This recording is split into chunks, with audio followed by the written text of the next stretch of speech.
dedicated to Eastern and Southern Kentucky. This is WYMT Mountain News This Morning.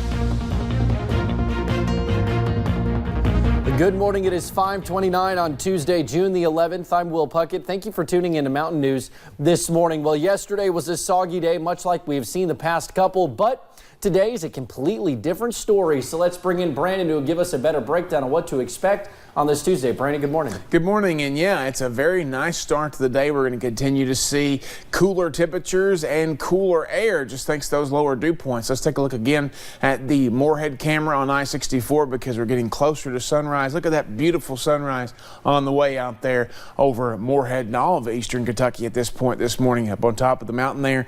Not quite there just yet, but we are going to see that pretty soon. Ashland, a little bit of limited visibility over that way, so be careful as we head that way. Temperatures mild this morning to say the least, very cool in some locations and up to 20 degrees cooler than it was this time yesterday morning. Your planner for today, 75, lots of sunshine, sunrise coming up at about 45 minutes there. So we're going to continue to watch that as well. Have the rest of the forecast on the way here in just a few minutes. Will? Sunny and 75. Perfect weather, Brandon. Thank you. Well, Kentucky Democrats are putting up a united front against Governor Matt Bevin ahead of the general election this fall. The top two vote getters in the Democratic primary are campaigning together in eastern Kentucky, hoping to unseat the current governor. Chelsea Jones caught up with Andy Beshear and Representative Rocky Atkins in Moorhead. At least 4 months to the gubernatorial election, and the campaign trail keeps on heating up. He's going to hide behind anybody he can because he knows he is wrong for Kentucky. Andy Beshear and Rocky Atkins were top rivals in the Democratic primary, but now they're united, focused on one race against Republican Governor Matt Bevin. The two are touring eastern Kentucky, hoping to gain ground among rural voters. We got some regions of this great Commonwealth, Chris, that need help. Here, Atkins had a stronger lead in the primary, even though Beshear secured the nomination. They hope their joint appearance will move Bevin out the governor's mansion. The example that he sets for our kids is unacceptable, and we can't have a bully in the governor's mansion, so we are all in this together. Bevin is also taking jabs at his opponent's character, saying the Beshear family has a long history of corruption. He's crooked. His father was crooked. That makes him a crooked son of a crook. As Beshear tries to build enthusiasm for his campaign, Bevin's campaign released a statement saying in part, quote, while Andy Beshear proudly stands with national liberals like Hillary Clinton and the pro-abortion lobby, eastern Kentucky will stand with Governor Matt Bevin and President Trump's strong record of creating Kentucky jobs. Are we ready to fight for working families? Yes. Are we ready Only to fight time for will public tell education? what voters Are we decide. ready to fight for In Rowan affordable, County, accessible Chelsea healthcare? Jones, Are we ready to WKYT. beat Matt? Now, the general election will be later this year on November 5th. Members of West Virginia's Governor Jim Justice's own party are calling for his resignation. Senate Finance Chairman Craig Blair took aim at Justice this past weekend in a newspaper column, saying he should focus on his financial issues instead of disagreeing with lawmakers on a school spending bill up for debate right now in a special session. Justice responded to those calls yesterday. Now, members of the media and other lawmakers question the timing of Blair's article, which came out long after Governor Justice did not invite Senate President Mitch Carmichael to an upcoming campaign event. Blair said that was not the case and that the Senate president did not know anything about the story before it was published. Well, a new law has gone into effect in West Virginia, allowing women to skip a doctor's visit and go straight to a pharmacist to get birth control. The bill is referred to as the Family Planning Access Act.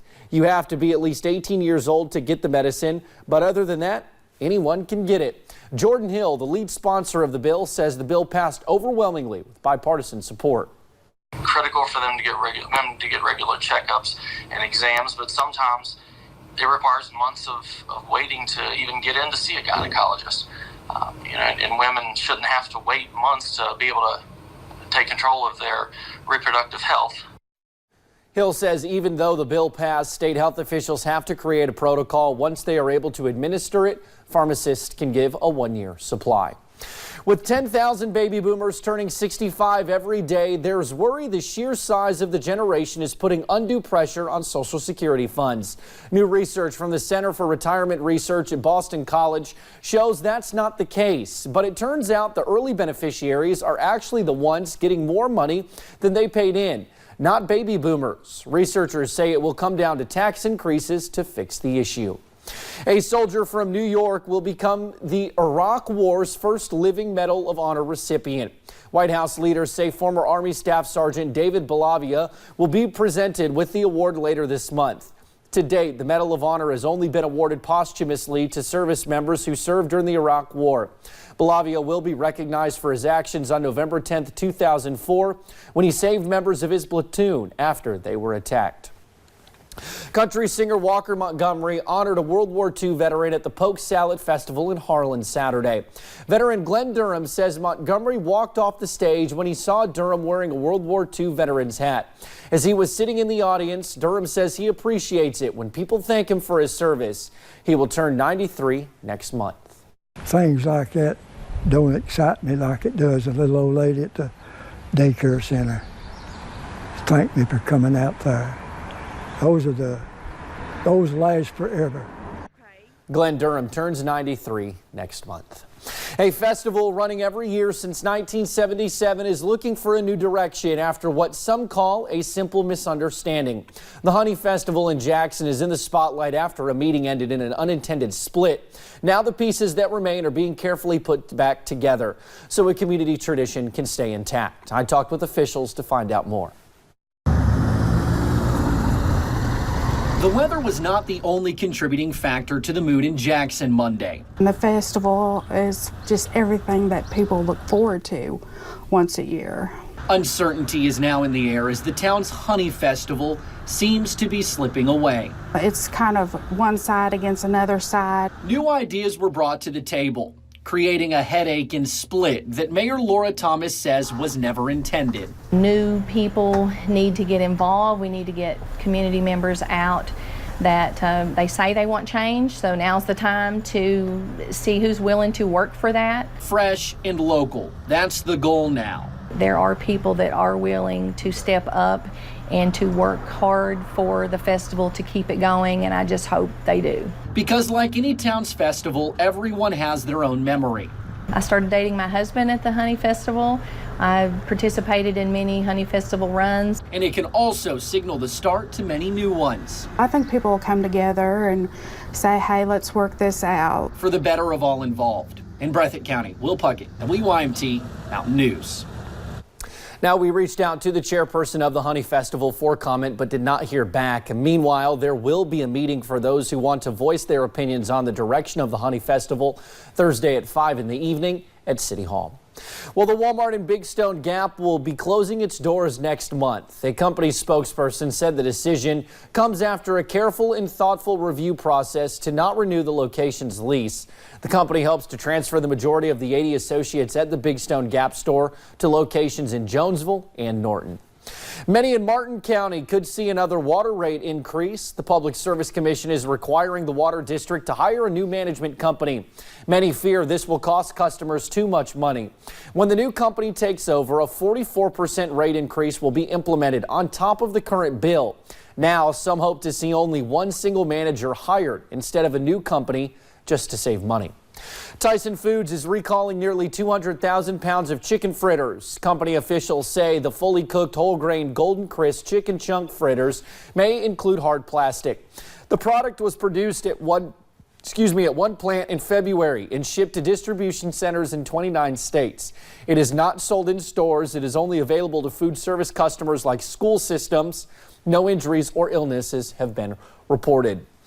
Now, as school lets out, many students begin their search for summer jobs, and several kids in Perry County actually get to work alongside county and city officials to help make their hometown a better place.